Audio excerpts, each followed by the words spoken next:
I noticed Norman's practice long before I met him. That time I started practicing architecture. I think I went to Hong Kong to see his building of this Hong Kong, Shanghai banking, some kind of banking building there. I was deeply impressed when I see the concept and the details of that building. I think Norman impressed me as a human being. He loves art.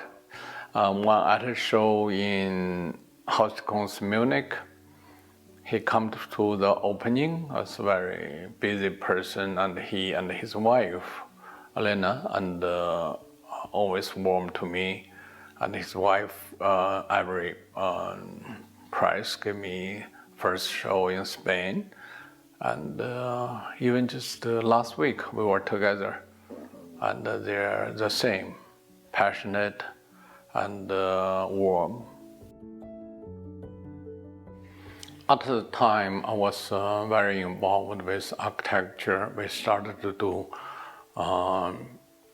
pieces, which is more like conceptual art, in relating to the change of the city or a change of a nation.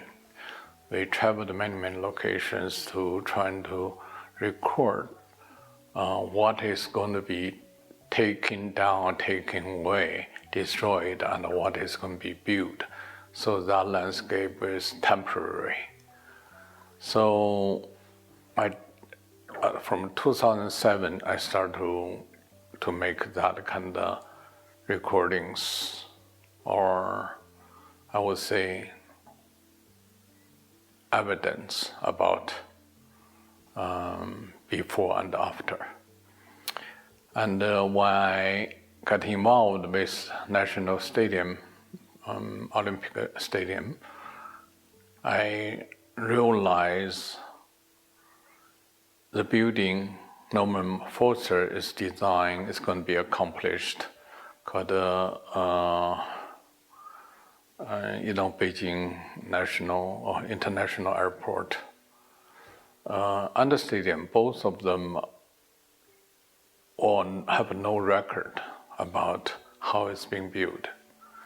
For me, how it's being built is much more profound and meaningful than the final products.